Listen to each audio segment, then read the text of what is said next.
Hello. Thank you for your interest in the TMAM Global Monopoly Equity Fund.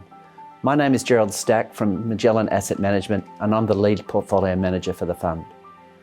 The fund invests in infrastructure monopolies. Infrastructure are assets that provide essential services and face limited competition. As such, they deliver highly reliable, predictable earnings, very defensive earnings, with linkages to inflation.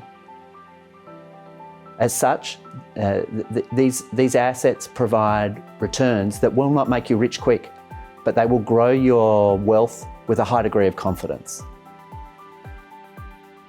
When Magellan comes to define its potential investment universe, it relies upon this, and it relies upon a secondary factor, and that is that earnings are highly reliable and highly predictable.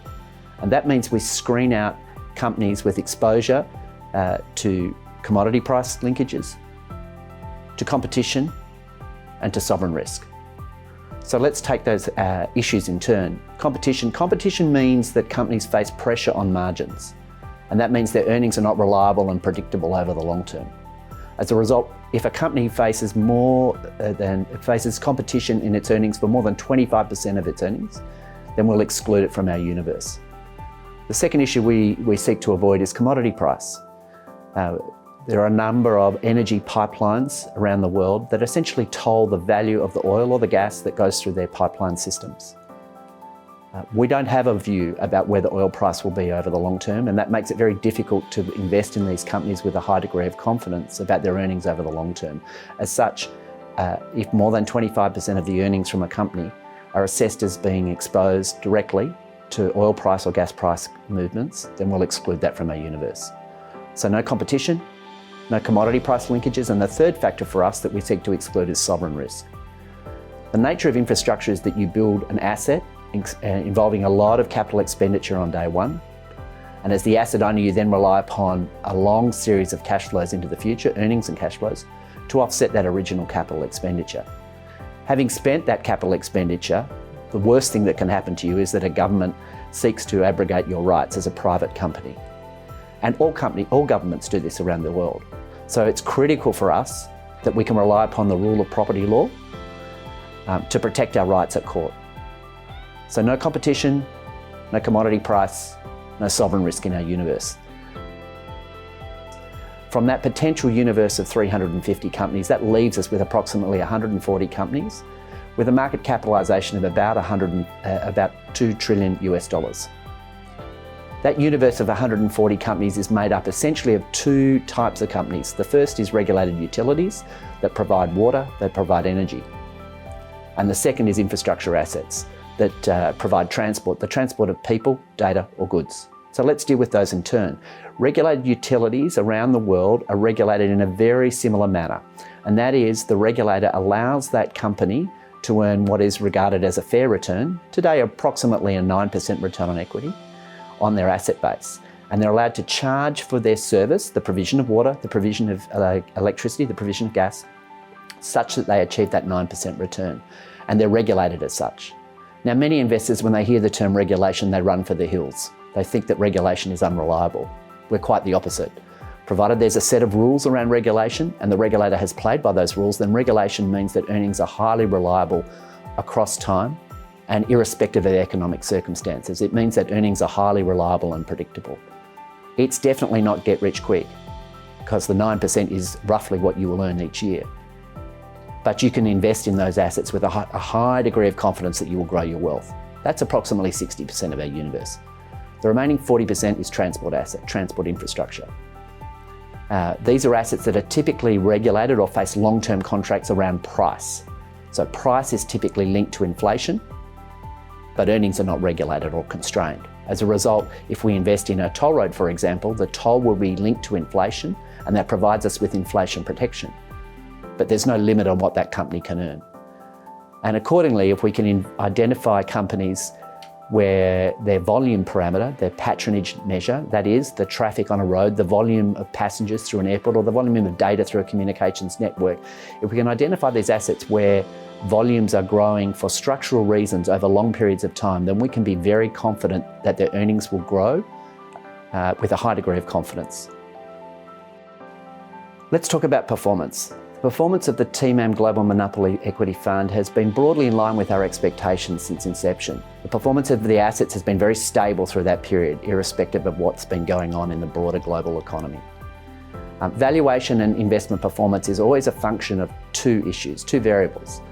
The first is the performance of the companies, and the second is the discount rate, or the valuation factors, which typically are going to reflect prevailing interest rates or bond rates.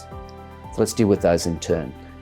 The earnings of the companies that we invest in have been very much in line with our thesis. They have performed remarkably predictably and reliably since the inception of the fund, and indeed really over the last decade, notwithstanding the fact that the world economy has been a volatile place. So the investment thesis has been very much intact. Interest rates have moved over that time, and that has led to differences in valuation over time, but notwithstanding that, investment performance has been stable. Most recently in 2021 and 22-23, we've seen an increase in bond rates and therefore an increase in discount rates.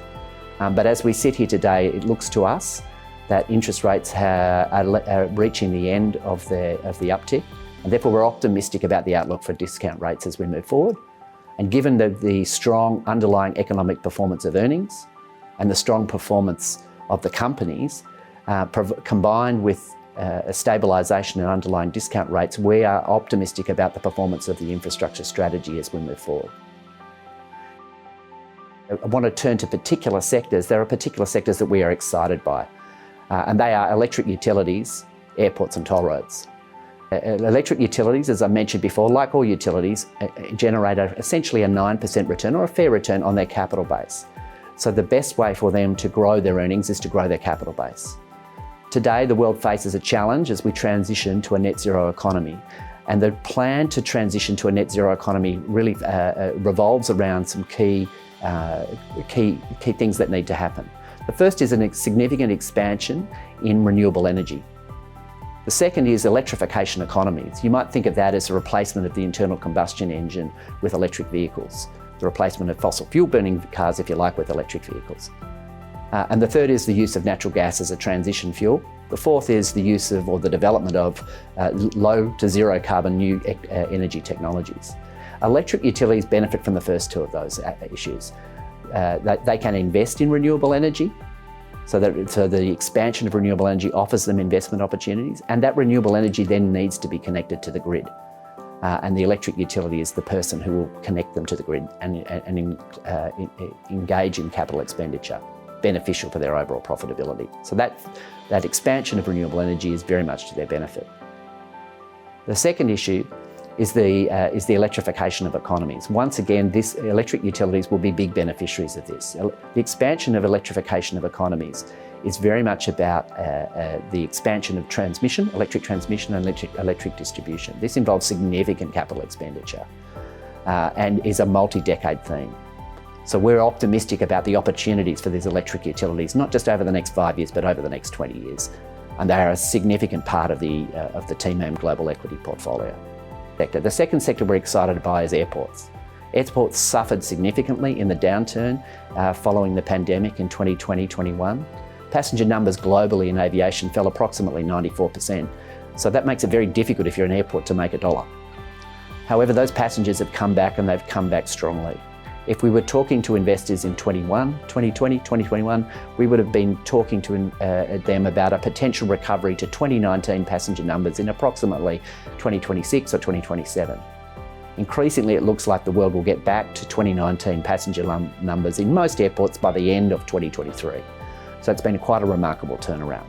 And that's reflected in the underlying investment performance of airports over the last year, which on our measures, they have been the strongest performer across the infrastructure space. And we don't think it ends there. We see continued demand for aviation in the short term as we recover from the global pandemic. And over the long term, as the middle class continues to grow in China, in India, and throughout Southeast Asia, we think that there's strong demand for aviation and therefore airport services over the long term. And that causes us great optimism for that asset class. We also like toll roads. Toll roads operate typically in a catchment where there are free roads, but the free roads are full. And that's why you build a toll road. You build a toll road because the free roads are full and the government doesn't want to pay for the new road. So any traffic growth, any population growth that leads to traffic growth in that catchment is ultimately going to lead to traffic growth on the toll road. So in those jurisdictions where there's population stability, or indeed the population is growing, then we can expect structural growth in passenger numbers over time, in addition to which tolls are linked to inflation or even better than inflation. And that leads to, again, a high degree of confidence about the way that earnings will grow over not just the next 5 years, but for multi-decade opportunities. So they're the three sectors we particularly like. More broadly, as we look at our infrastructure strategy, we expect inflation +5. As I've mentioned, we're optimistic as we look out from today, and we see strong opportunities for investment in infrastructure around the world. I hope you found this video to be of benefit. Thank you for your time.